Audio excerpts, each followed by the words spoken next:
Well, the $1.9 trillion coronavirus relief bill could come up for a vote in the Senate in a matter of days. That's a historically expensive bill. You have a right to know what's in it. And that's actually not a simple question to answer. So we asked Lisa Booth, she's a senior fellow at Independent Women's Voice, to break down some of what's in it for us tonight. Hey, Lisa. Hi, Tucker. Yeah, so it's called the American Rescue Plan, but it's not really a rescue plan at all. It's basically progressive priorities cloaked as a relief bill. But what do you expect from a bill that was passed on partisan lines at 2 a.m. on Saturday in the House? They couldn't get a single Republican, not even Adam Kinzinger, to vote for it. In fact, you had 2 Democrats that defected against it. But here's why it's not a COVID relief bill. Less than 9%, Tucker, goes directly to the fight against COVID, less than 1% to vaccinations. You have hundreds of billions of dollars in spending that actually has nothing to do with COVID relief at all. There is some good news for Americans. You've got those $1,400 in direct payments, $1,400 for dependents as well, although that's less than the $2,000 that Joe Biden had promised them along the campaign trail, which is in fact a campaign promise that has now been broken. However, there's a lot of things in there that shouldn't be in there, a lot of progressive priorities. Nancy Pelosi tried to get a $140 million tunnel, Silicon Valley tunnel, near her district. However, it was bird dropped tonight by the Senate parliamentarian because it did not meet the requirements of the Byrd Rule for budget reconciliation.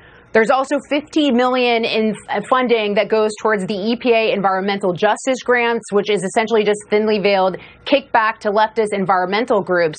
But lastly, and notably, Tucker, the bill includes what is essentially a reparations program. It creates an aid program created to help only Black and minority farmers. It would repay loans and give out subsidies. It's supposed to address the long-standing widespread discrimination against socially disadvantaged farmers, and that's to the tune of $1 billion.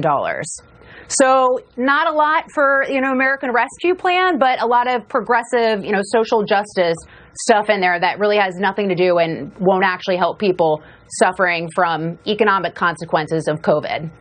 What an insult to the people who died and to the country itself. 100%. Wow. Yeah. Lisa Booth, I appreciate that demoralizing rundown. Thank you.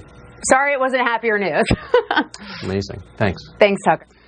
Well, a couple of weeks ago, House Speaker Nancy Pelosi appointed an ex-general called Russell Honore from Louisiana to lead what she called a security review of the January 6th riot at the Capitol. It was a very strange choice.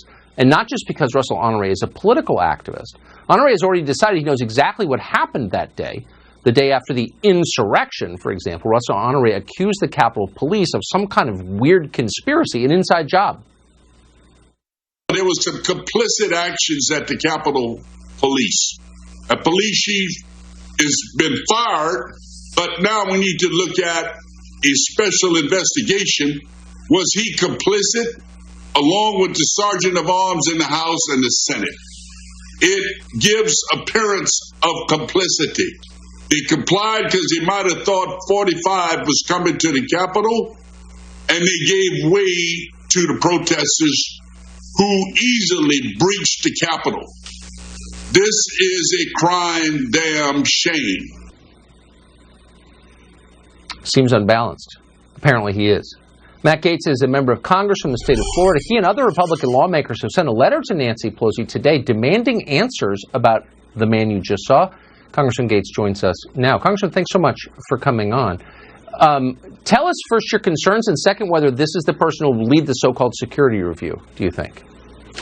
General Honore has issued a number of delusional rants that would disqualify him from even a jury pool on these questions, and yet he's in charge of this review. And our fellow Americans are going to hear about reviews and commissions regarding January 6th, and I'm here to tell you they're only really about 2 things. 1, hunting and destroying MAGA, and 2, justifying the continued occupation of Washington, D.C. Now, Russell Honore has sent a very specific message that your politics, if they aren't woke enough, if they don't agree with his, then you ought to have negative consequences in other aspects of your life that have nothing to do with politics. That's why he's called for Congresswoman Lauren Boebert to be put on a no-fly list so she can't use commercial aircraft. It's why he's called for Donald Trump Jr. to be arrested, Senator Josh Hawley to be disbarred, and it should come as no surprise that the initial recommendations that we're expecting from General Honore will include permanence to the military occupation, a permanent strike force, potentially potentially additional permanent fencing. So I think that this is someone who needs to be removed. He should have no role in the security review. He's already cast judgment and has no contribution to make to this discussion.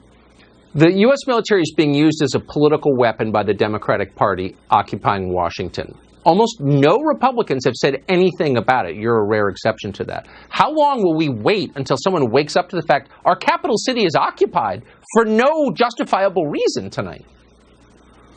There is a reason, and it's to get some people rich. I mean, we've spent nearly $500 million, and I'm going to be asking what defense contractors may be profiting off of really the continued desecration of a capital with an occupying force that does not need to be there. And by the way, the National Guard members who are there, they know it. They know this is a joke, and they resent the fact that they're being used as political props. And having someone like Russell Honore run this is about as smart as having Nancy Pelosi put Governor Cuomo in charge of our sexual harassment training. Which may be next. Matt Gaetz of Florida, great to see you. Thank you.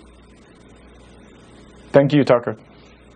Well, John Brennan was once a CIA director. He may have bombed civilians in the Middle East. He may have spied on the U.S. Senate. He, of course, defended torture. But now he's truly sorry. Not sorry for the crimes he committed.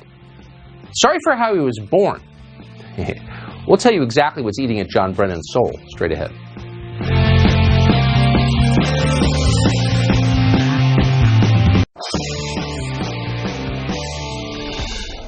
John Brennan was the chief counterterrorism advisor and later director of the CIA during the Obama administration. And as such, he oversaw drone strikes that killed dozens of people in places like Libya, Yemen, and Somalia.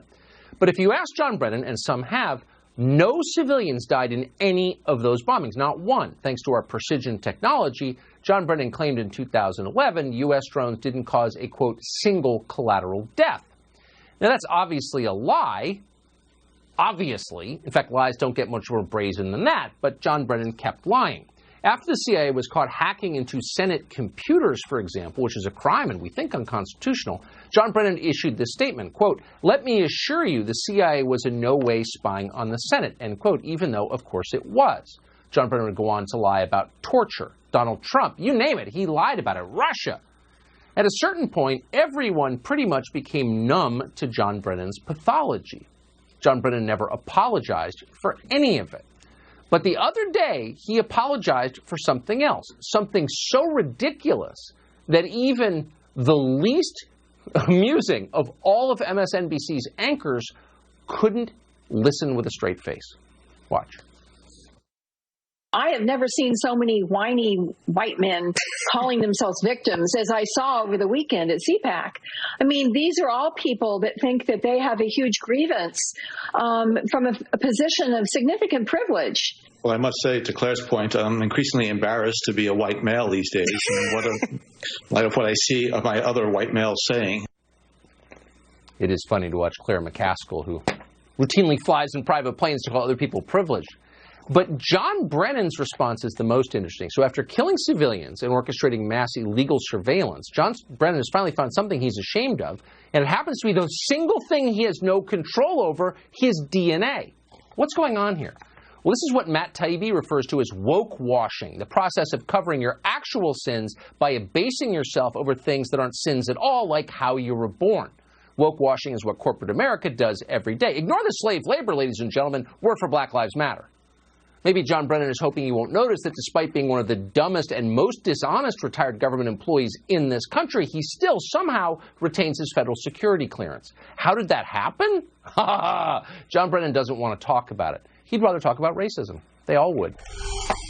That's it for us tonight. We'll be back tomorrow night, 8 p.m., the show that is the sworn enemy of lying, pomposity, smugness, and group